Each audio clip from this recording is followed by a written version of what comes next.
नमस्कार साथियों और प्यारे बच्चों, स्वागत है एक बार फिर आपका हमारे इस यूट्यूब चैनल में। और आज की इस वीडियो में हम बहुत ही इम्पोर्टेंट बात करने वाले हैं।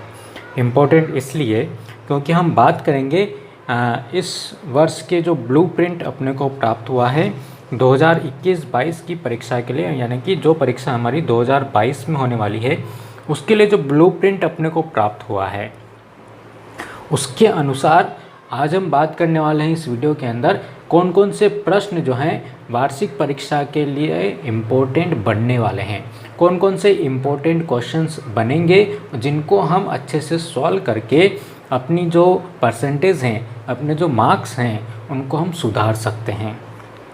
तो उसके बारे में हम बात करेंगे। तो सबसे पहले आपने इस चैनल को यदि सब्सक्राइब नहीं किया है तो सब्सक्राइब बटन पर क्लिक कर दीजिए और वीडियो को जल्दी से जल्दी अपने दोस्तों में शेयर कर दीजिए ताकि हम आगे आने वाले वीडियो की जो आपको जो अपडेशन है वो तुरंत मिल सके, क्योंकि आपको लगातार इम्पोर्टेंट क्वेश्चंस के वीडियो जो है कौन कौन से इम्पोर्टेंट क्वेश्चन बनने वाले हैं उनके वीडियो लगातार मिलते रहेंगे। और साथ ही हम देखेंगे कि जब हम इम्पोर्टेंट क्वेश्चंस को टिक कर लेंगे अपनी बुक के अंदर, तो उसके बाद में हम जो है इनको सॉल्व करना भी शुरू करेंगे और इनके सॉल्यूशंस भी आपको जो है हम इस कुछ वीडियो के माध्यम से आपको अवेलेबल कराने का पूरा प्रयास करेंगे। सबसे पहले आप सब्सक्राइब कीजिए इस चैनल को और बने रहिए हमारे साथ। शुरू करते हैं हम आज का वीडियो, जिसमें सबसे पहले हम बात करेंगे यहाँ पर पहला जो अध्याय है हमारा वो क्या है, वास्तविक संख्याएं। अब इसमें से जो हटाए गए भाग है उसके बारे में अपने को बहुत बार हम देख चुके हैं, इसके बारे में बात नहीं करना। और यहाँ पर जो है अध्याय है वो कितने नंबर का होने वाला है, 5 नंबर का होने वाला है। 3 नंबर के ऑब्जेक्टिव मिलेंगे और 2 नंबर का एक ही प्रश्न इसमें से पूछा जाएगा। अब ये एक प्रश्न जो है किस तरीके से आएगा उसके बारे में हम बात करते हैं कि किन किन प्रश्नों के आने की संभावना जो है 2022 के लिए बनती है। सबसे पहले देखिए प्रश्न की संरचना के बारे में हम बात करें तो यहाँ पर देखिए पेज नंबर 4 पर जो दिया हुआ है प्रमेय 1.1, इसके अंदर जो कुछ पहले से लिखा हुआ है उसके बारे में उस पर ध्यान नहीं दीजिए आप लोग, क्योंकि ये मेरी पुरानी बुक है और इसके अंदर मैंने बहुत सारे क्वेश्चन जो हैं किन किन ईयर्स के अंदर आए हुए हैं उसके ऊपर भी जो है हमने टिक किया हुआ है, तो उसके ऊपर आप ध्यान नहीं देना। आपको किसके लिए ध्यान रखना है कि इस अध्याय में से 2 नंबर का एक प्रश्न पूछा जाएगा और एक उसका ऑप्शनल रहेगा। तो 2 में से आपको जो है एक प्रश्न हल करना है और 3 ऑब्जेक्टिव इसमें से पूछे जाएंगे। तो एक प्रश्न आप यहाँ से नोट कर लीजिए कि यूक्लिड विभाजन प्रमेयिका का कथन लिखिए।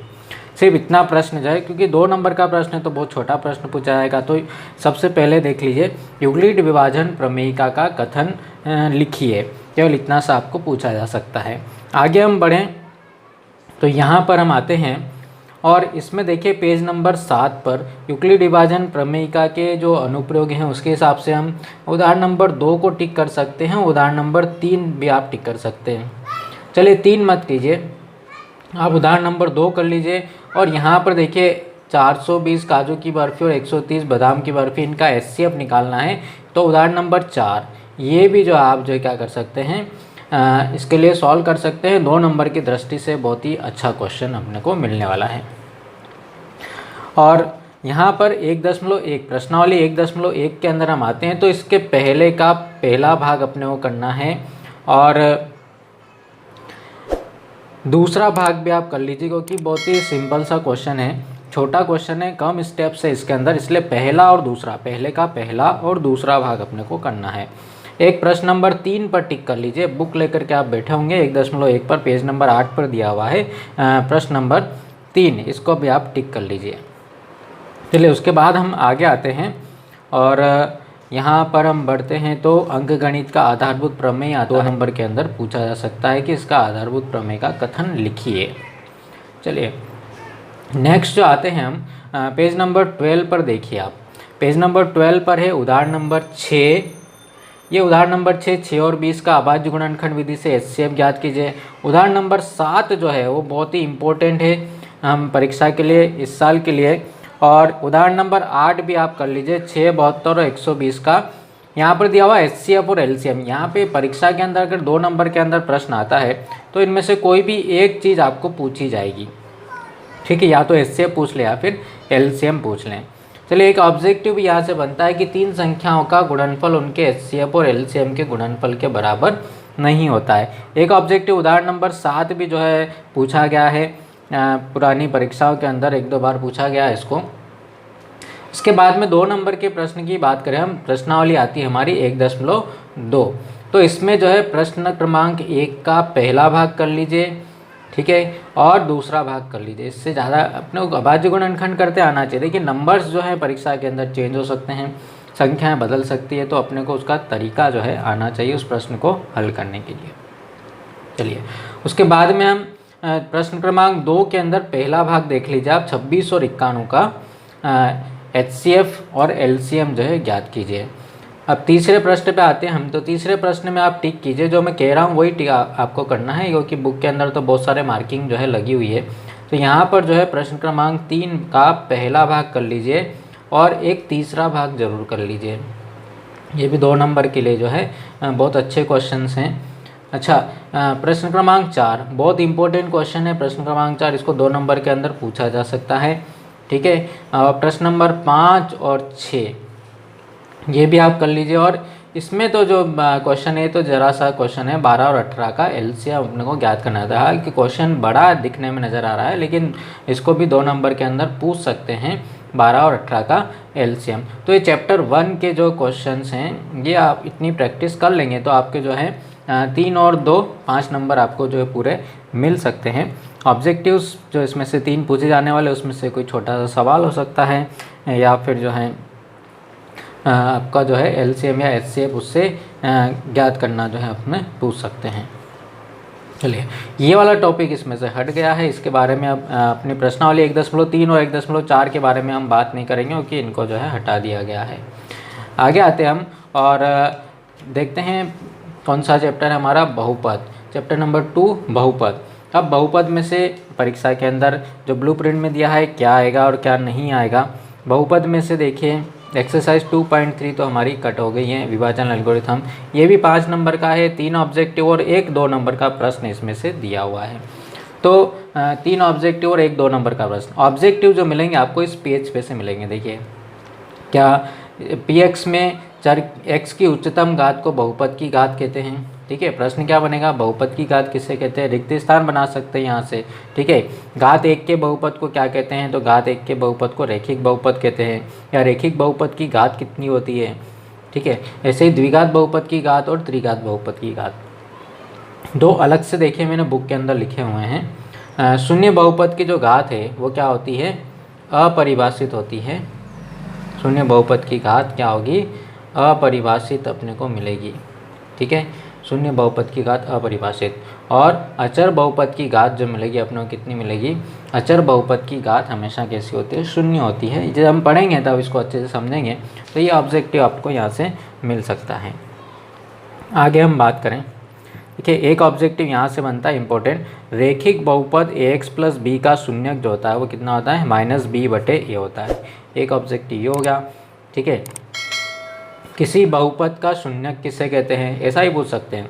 बहुपद का शून्यक वह है जो उस बिंदु का, उस बहुपद का ग्राफ x अक्ष को जितने बिंदुओं पर काटता है, ठीक है।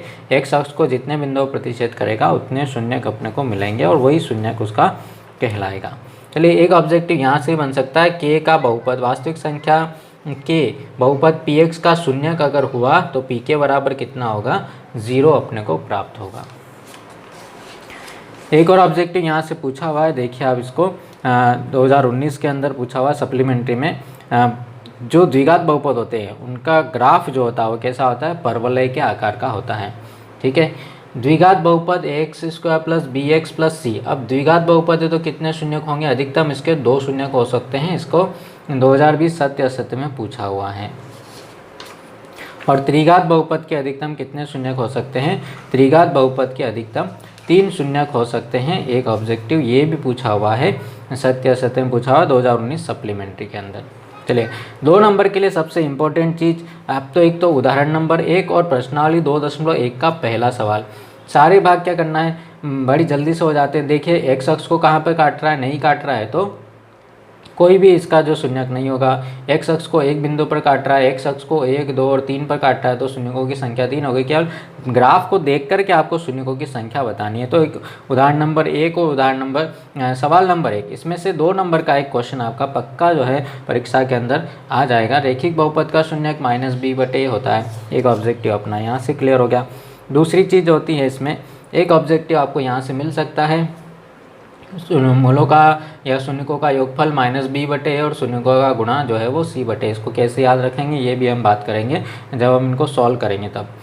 चलिए एक उदाहरण नंबर 2 टिक कर लीजिए, और इसमें ये आगे की संभावना नहीं, केवल शून्यक ज्ञात कीजिए। यहाँ तक का प्रश्न आपको पूछा जा सकता है, वो 2 नंबर के अंदर जो है पूछा जा सकता है। ठीक है, उदाहरण नंबर 3 बहुत इंपॉर्टेंट क्वेश्चन है 2022 के लिए कि x² - 3 के शून्यक ज्ञात कीजिए और शून्यकों और गुणांकों के बीच संबंध तो नहीं पूछेंगे क्योंकि संभावना नहीं है उसके 2 नंबर के अंदर, केवल शून्यक ज्ञात कीजिए। आपको शून्यक ज्ञात करते आ गया तो आप उस सवाल के पूरे 2 नंबर जो हैं प्राप्त कर सकते हैं। उदाहरण नंबर 4 पर टिक कर लीजिए। ठीक है, अभी क्वेश्चन हमारे पास में बहुत ज़्यादा टाइम है, हम इनके अच्छे से प्रैक्टिस कर सकते हैं और ज़्यादा क्वेश्चन भी सॉल्व हम कर सकते हैं, इसलिए चिंता वाली कोई बात नहीं है। ठीक है, अच्छा, इसमें से एक प्रश्न 2 नंबर के लिए इस प्रकार का ही बनेगा कि शून्यकों का योग ज्ञात कीजिए या शून्यकों का गुणा ज्ञात कीजिए। एक क्वेश्चन ये सप्लीमेंट्री 2020 के अंदर 2 नंबर के अंदर ही पूछा हुआ है, इसलिए इसकी संभावना बनती है x² - 5x + 6 के शून्यक ज्ञात कीजिए। आप लिख लीजिए, नोट कर लीजिए इसको। और 2x² - 8x + 7 के शून्यकों का योग और गुणा दोनों ही ज्ञात करना है। ये भी जो है 2 नंबर के अंदर पूछा हुआ सप्लीमेंट्री 2020 की परीक्षा के अंदर, जो MP बोर्ड की हुई थी। चलिए अब 2.2 प्रश्नावली में हम आते हैं, और यहाँ पर देखिए, यहाँ पर भी वही चीज़ ज्ञात करनी है, शून्यक ज्ञात कीजिए। यहीं तक का प्रश्न पूछा जाएगा, संबंध के बारे में बात नहीं की जाएगी जहाँ तक की संभावना है। तो इसका पहला भाग कर लीजिए, दूसरा कर लीजिए, ठीक है, और चौथा भाग आप कर लीजिए, पहला, दूसरा, चौथा, और हाँ एक 5वां भाग जरूर कर लीजिए, इससे 2 नंबर के लिए बहुत इंपॉर्टेंट रहेगा 5वां भाग।